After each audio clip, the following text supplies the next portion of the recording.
recruitment, selection, skill formation, and redeployment concerns in running organizations. As you can see, the sequence of recruitment, selection, skill formation, redeployment is nearly the full cycle of an organization.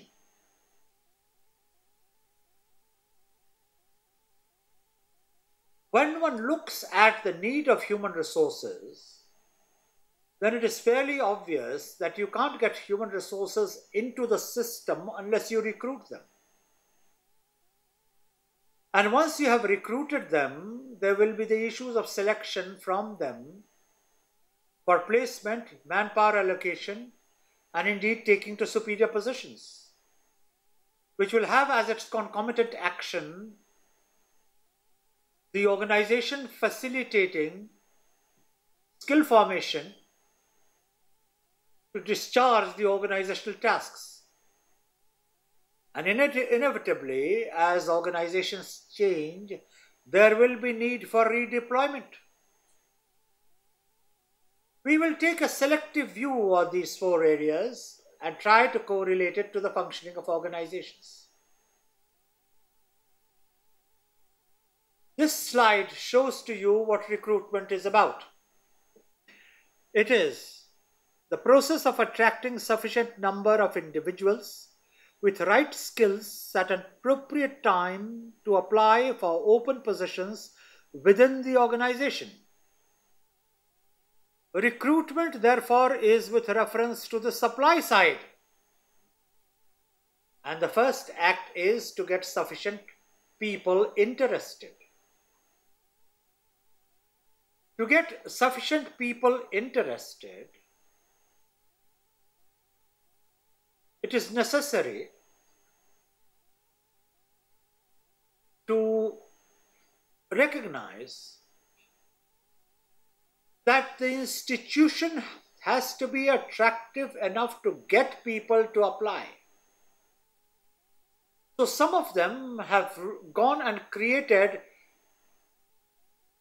recruitment attraction positions, or people who are responsible for attracting people, and such individuals carry out a profile search, and they reach out to individuals asking them if they would be interested in joining the organization, and they have the requirements of the organization in mind, and the recruitment process begins by an initial conversation of half an hour. And such individuals who undertake these tasks are often termed as consultants, manpower attraction consultants. You can clearly see that organizations have moved forward in their own architecture and activities in many, many ways. Some of them were not so well known till about a decade ago. In other words, all one is saying is this business of recruitment has been raised almost to a level of specialization, and there is now literature being produced on what appeared to be fairly commonsensical not so long ago on how to advertise, and there are books being written not just on how to face interviews, but indeed how to conduct interviews, which is not a day too soon, because not everyone who sits on a panel knows how to conduct an interview. And that requires specialized skills as much as the next act. Therefore, getting literature on the subject would be an important ingredient in creating the wherewithal of delivery for recruitment. Recruitment also requires to look at the labor supply analysis, the availability of workers with the required skills, and to meet the firm's labor demand. It is the availability of workers which is the tricky part. Those who are good are already employed, and those who are available may be substandard. Then there is a recruitment cost, and recruitment costs are very heavy. They touch everything from advertisement to people being paid to travel to get to the interview, payment of the selection panel for their sitting charges, and then the costs which may be incurred to make joining an attractive proposition, including incurring relocation expenses. The labor supply analysis therefore helps the positioning of the labor market so far as the organization is concerned.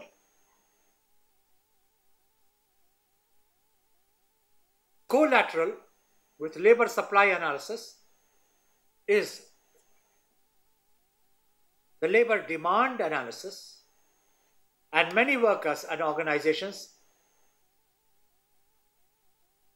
have this labor demand analysis as an integral part of its activity, because this is a subset of manpower planning, and we'll be talking of manpower planning in course of time, but one has to understand how many workers the organizations will be needing in future,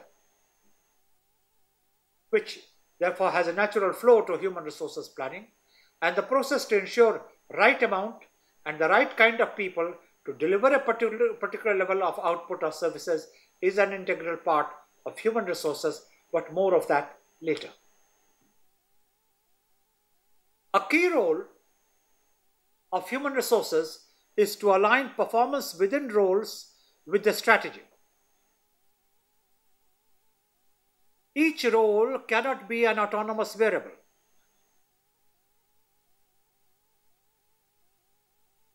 Each role must be able to contribute more to the organization than what it receives in terms of salaries and perks.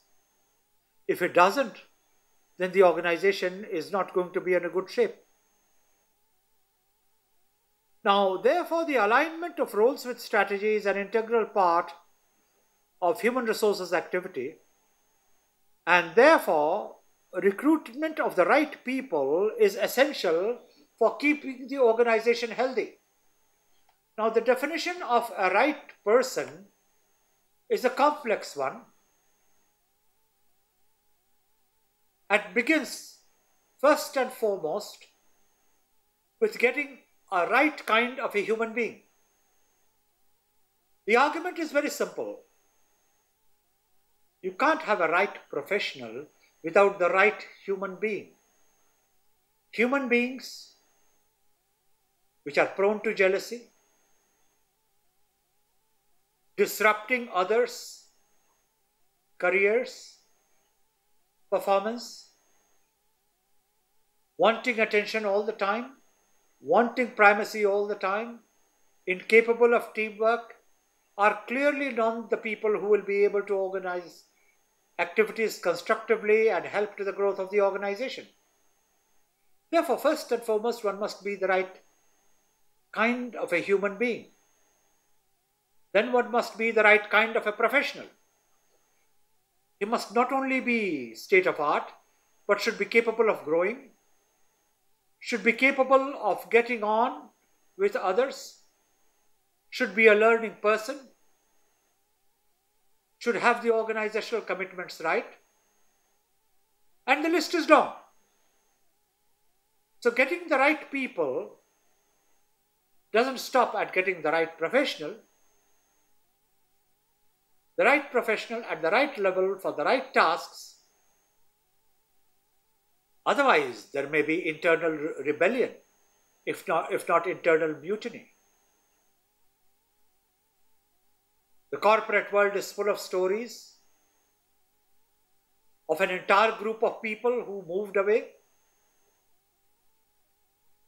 When some boss was inducted who couldn't handle them. Therefore, right people for the right role depends on how it is defined in terms relating to the performance to achieve the strategy.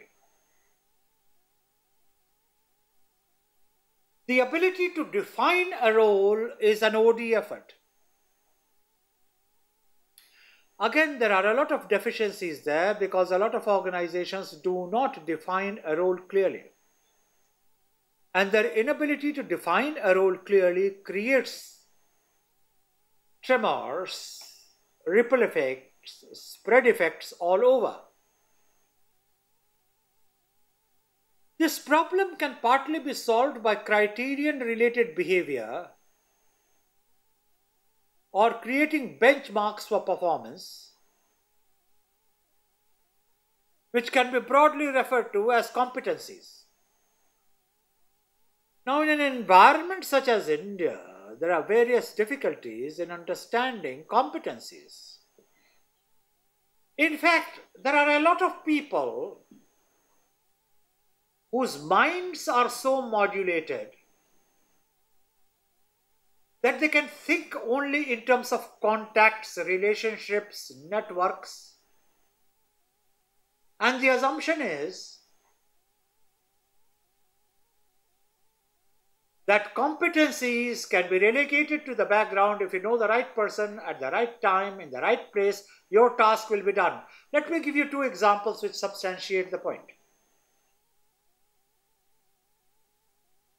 There are children in every family. And admission of children to schools and colleges is one of the biggest challenges which the Indian families face. In fact, in a social conversation the other day, I was told by somebody who is an expert in the marketing function that the total budgetary allocation and expenditure for advertisements in India on educational institution is second only to the total budgetary allocation and utilization of funds on cosmetics. And therefore, advertisement of educational institutions is one of the most going propositions in terms of revenue generation for the media. Now, that's the indicator to say the kind of market which exists for educational institutions.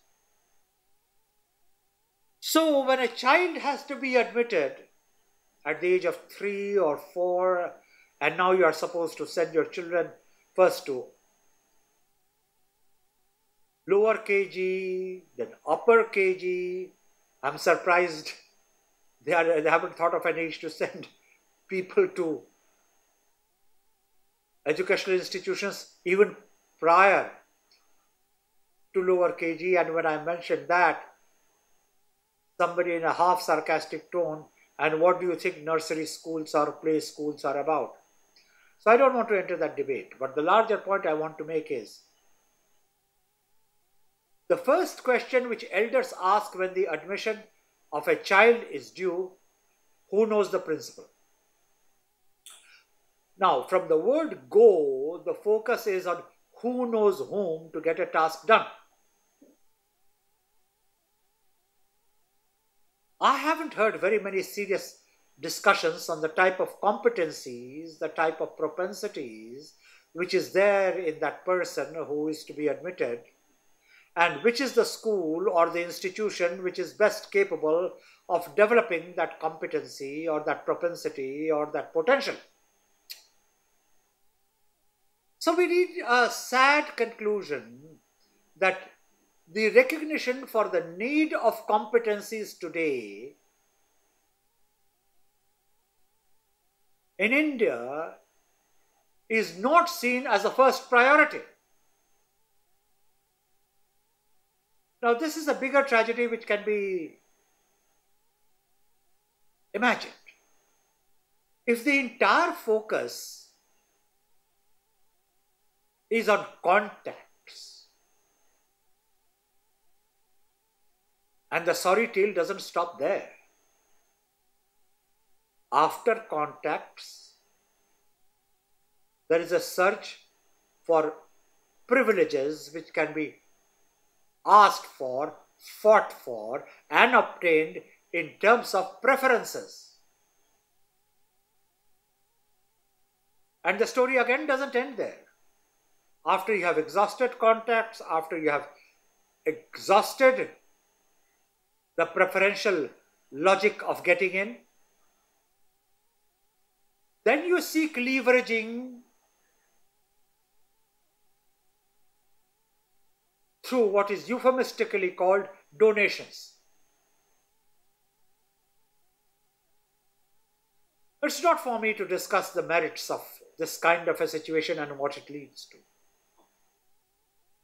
One can't spend time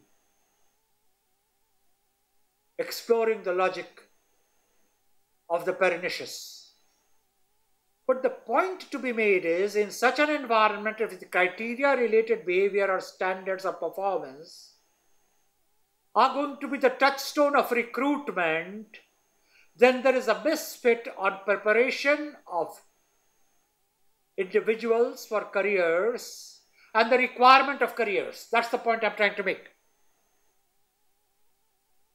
Competencies can be used to provide the behavior needed at work to achieve the business strategy and enable organizations to form a model of the kind of employee it wishes to attract through recruitment.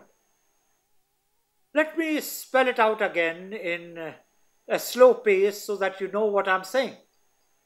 Competencies can be used to provide the behaviors needed at work to achieve the business strategy and enable organizations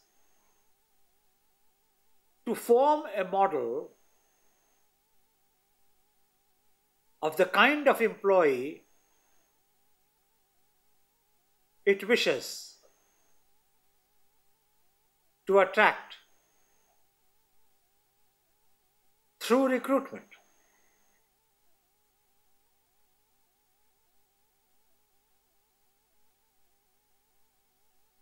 If you have a model before you, it's easier to know where you want to get. So personnel specifications may contain stereotypes of the ideal person, but the use of competencies allows organizations to free themselves from stereotypes, and that's an additional advantage of looking at competencies. Recruitment and selection has a flow diagram.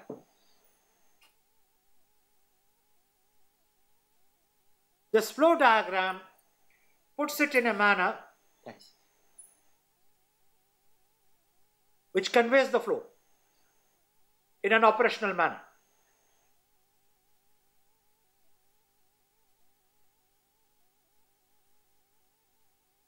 The internal factors, the external factors, job analysis.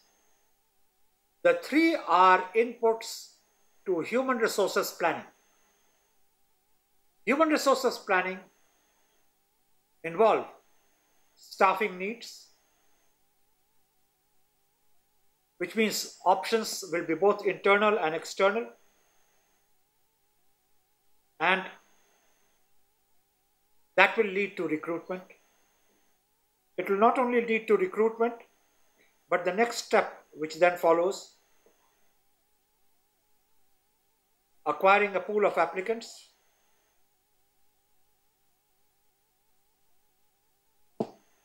and the pool of applicants then lead on to selection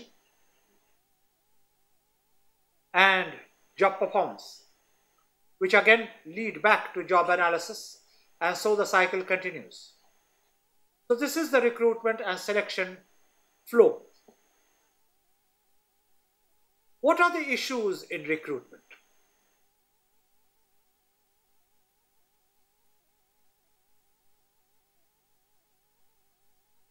If you would go through it, then I will go back and explain it after a while.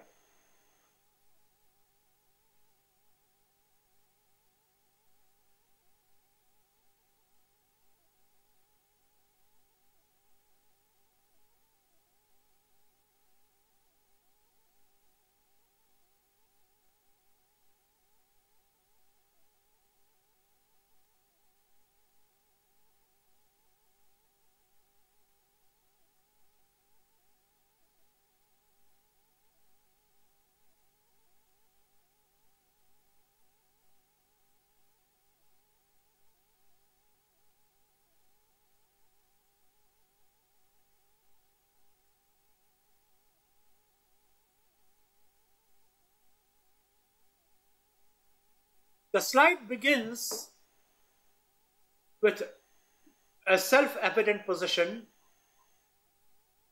of human resources planning needing additional labor, and walks through different techniques of outsourcing, contingent labor, part-time employees, and overtime to focus on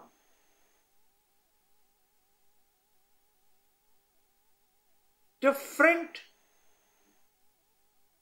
forms in which labor can be acquired, from part-time labor to overtime by existing employees.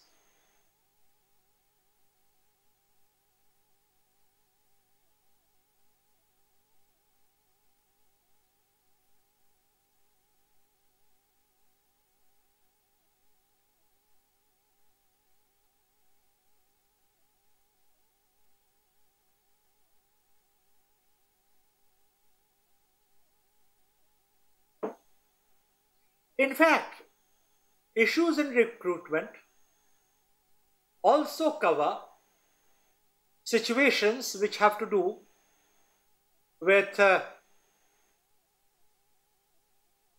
changing demographic profile. Take the case of India. There are two arguments which are being made.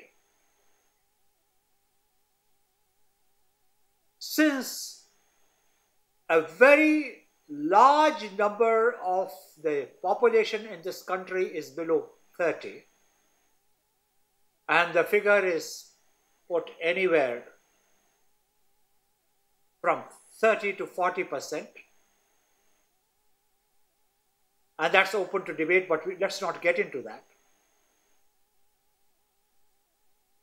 If a substantial part of the population is below 30, or more realistically, the percentage population below 30 is higher in India than the percentage population below 30 in Japan or Europe,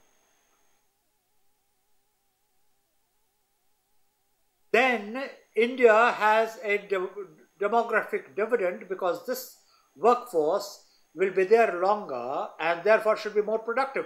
Now, palpably a populist argument,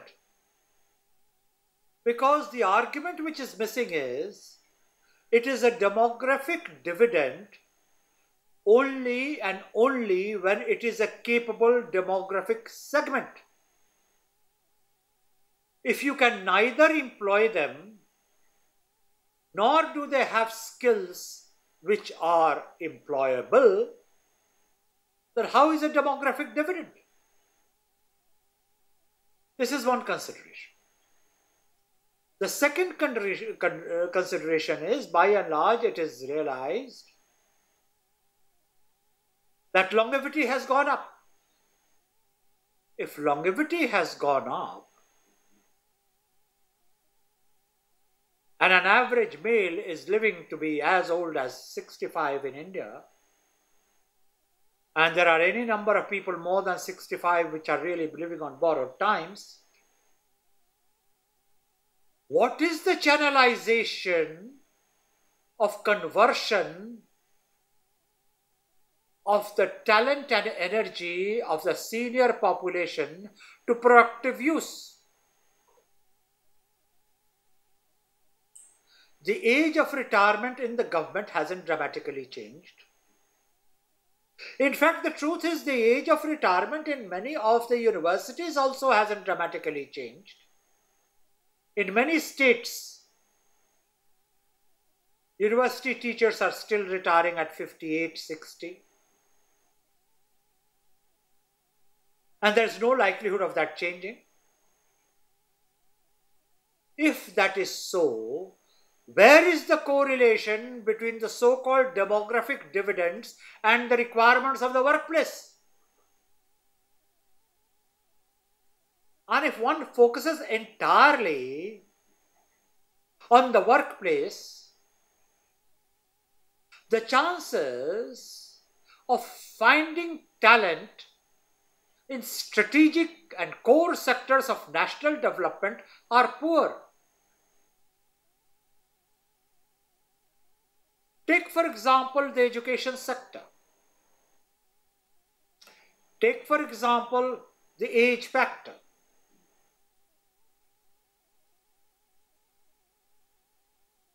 Or you can take the bureaucratic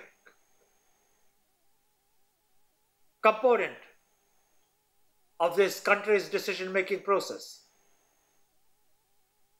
By and large, retirement from the government is far quicker than it is, say, in the private sector. So where will the senior talent be found?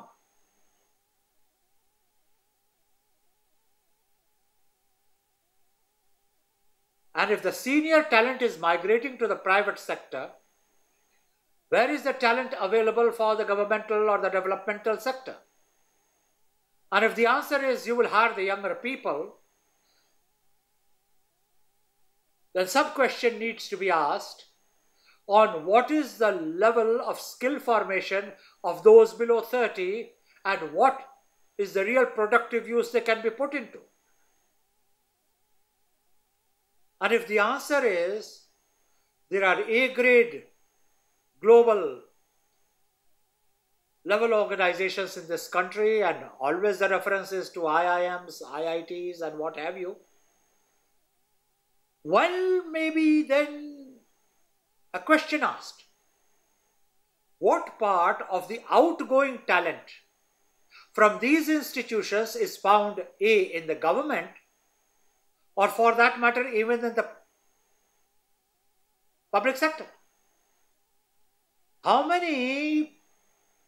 What percentage of new recruits, how many or what percentage of the new recruits are merely two sides of the same coin, from prestigious institutions are found seeking employment in the public sector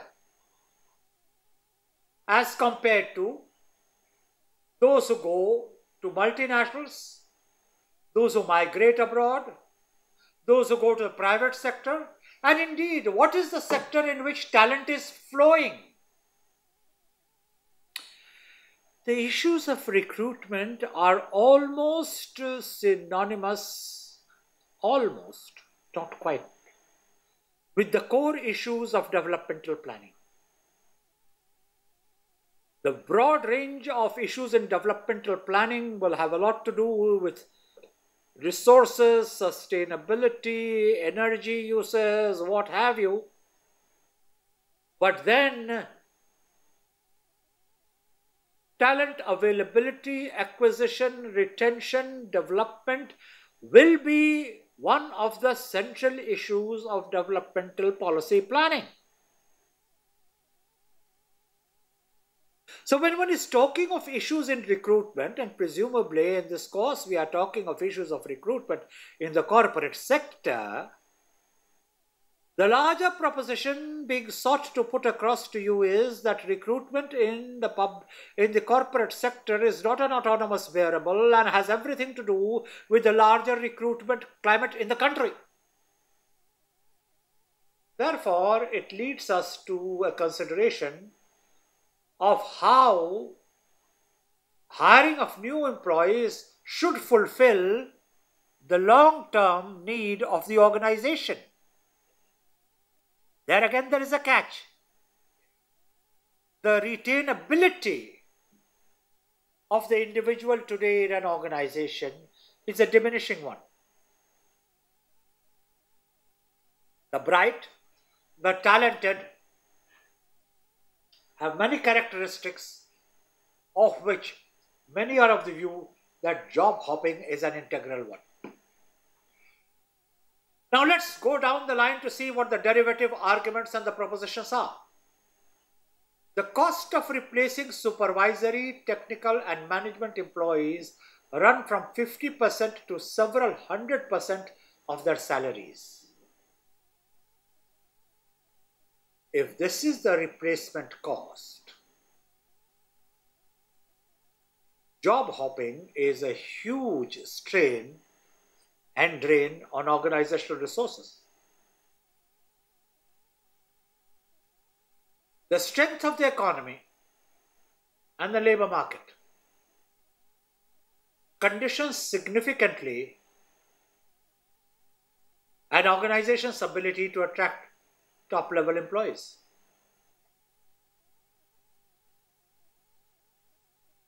The nature of the economy, the nature of the labor market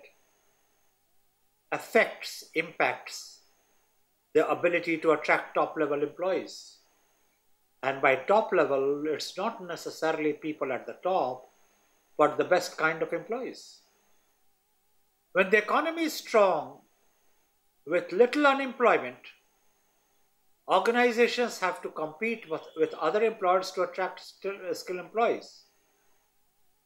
When the economy is not strong, with substantial unemployment, organizations have still to compete with other employers to attract skilled employees.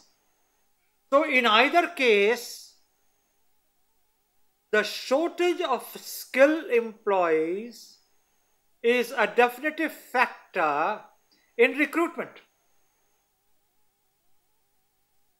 And if you have shortage of skilled employees, it holds to reason that there will be a premium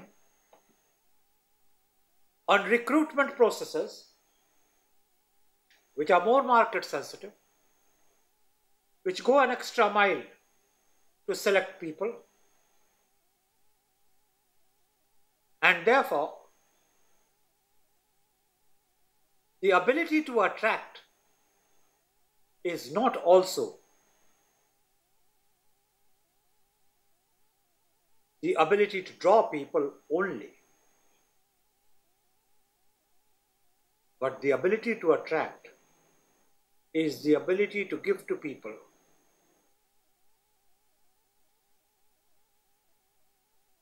the opportunity to grow, and the support you provide to growth.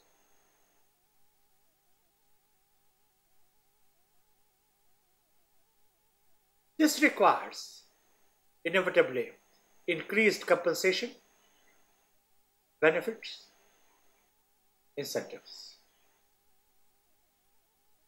The reverse is true in a soft economy, when high-level unemployment causes a situation where the challenge is of managing a huge number of applications to find a new potential good hires.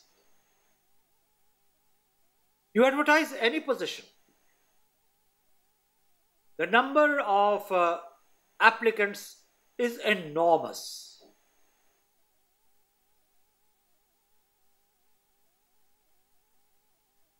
I received a call today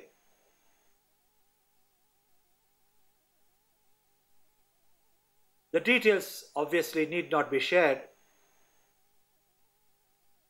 from somebody who was involved or who is involved in recruitment of the CEO of a technical university. In other words, the Vice Chancellor of a technical university. And for one position, there are 47 applicants.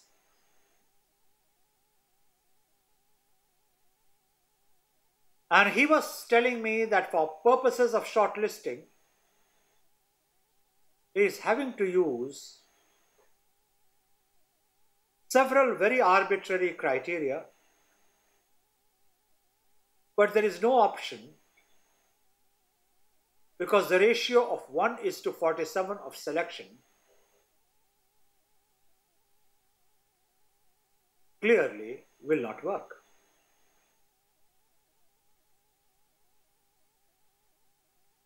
The issue doesn't end there. Even if you widened the ratio between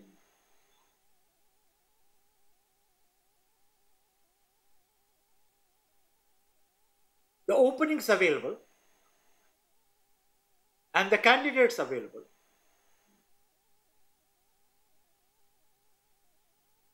the actual number of quality candidates continue to be deficient at any level.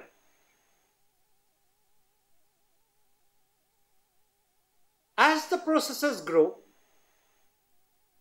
all round, in everywhere, recruitment all processes have also undergone a substantial change.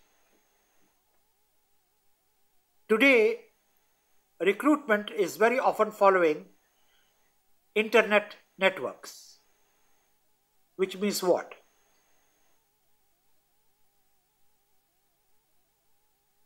The paper applications are being done away with.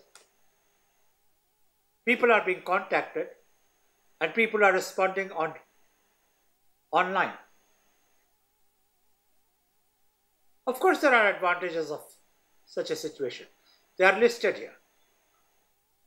They are inexpensive. You save word of advertisement. Therefore, you save expenses. These are quick and easy for posting announcements.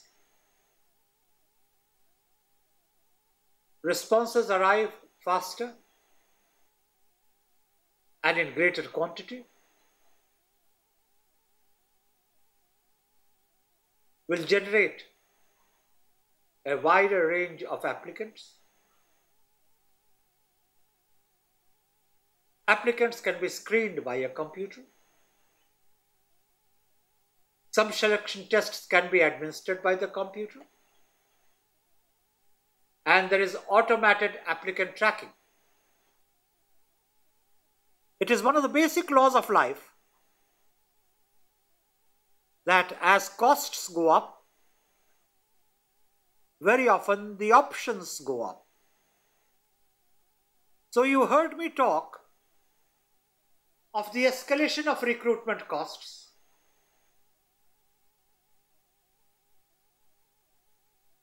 Now you hear me talk of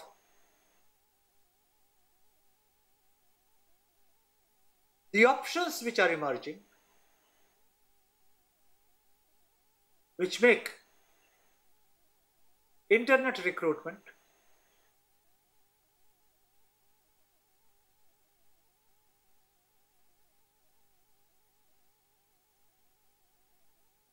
a economical proposition with wider reach and deeper penetration into the supply side. But the disadvantages are the ease of submission will result in a lot of applicants, many of whom are not qualified.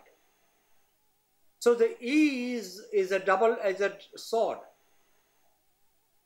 May take more human resources department's time to sort through the greater quantity of applicants. The other problem is that recruitment then becomes synonymous with comfort with the electronic medium.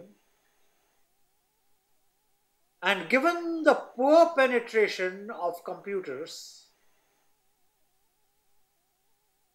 in the supply side, there may be candidates who do not have access to applying online, because they have grown up in a non-computerized environment, in areas where ICT penetration is low, but are otherwise very capable people and are essentially growing people, they may be lost because of this precondition. After all, applying for a job is not applying for a visa.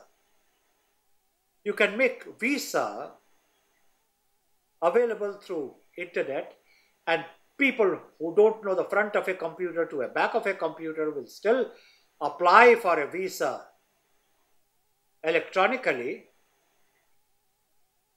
because they will hire somebody to do so. In fact, it may be the opening of a whole new profession where you'll find people sitting with a laptop or a keyboard with others lining up to send their applications in any mode. But that apart, making it merely an e-mode of application for recruitment means that you have already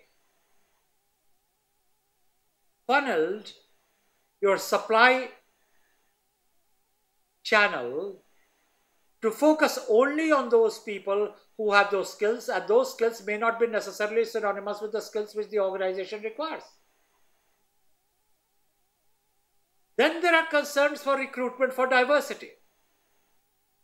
It is now increasingly realized that workforce should have a suitable gender mix. The workforce have a suitable distribution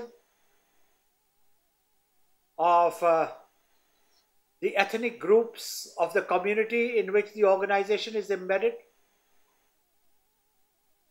And diversity is a very enriching phenomenon. A diverse workforce enhances creativity and may facilitate expansion into global markets. Now again, this business of global markets is being emphasized and re-emphasized and emphasized in a manner which we seem to believe that all markets are global. There is nothing in the economic order which establishes this. In fact, the global markets which are referred to are merely markets of the English-speaking world. And then this is confused with the power of English. Of course, English is a powerful language, and of course, English has a range in different parts of the world, from USA to Australia. But the language itself opens up economic opportunities in only different parts of the world. Believe me, English does not open up economy for you in France, in Germany, in Russia, in Brazil, in Argentina.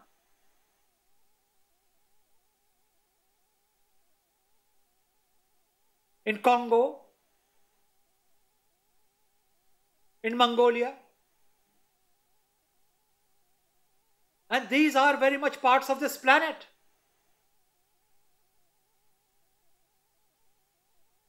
In fact, the mileage which one gets out of learning Mandarin is any day larger than the mileage which you'd get in business dimension or by learning English. But then these become self-feeding slogans, and I do not wish to get into it. But the argument that a diverse workforce enhances creativity and may facilitate expansion into the global market is an argument which can be both supported and argued with. It is for you to take a position, and I'm not going to get into that debate. Recruitment must generate applicants from a wide variety of individuals, and this is a valid statement. The variety of individuals enriches an organization. Organizations should train the recruits to use objective standards.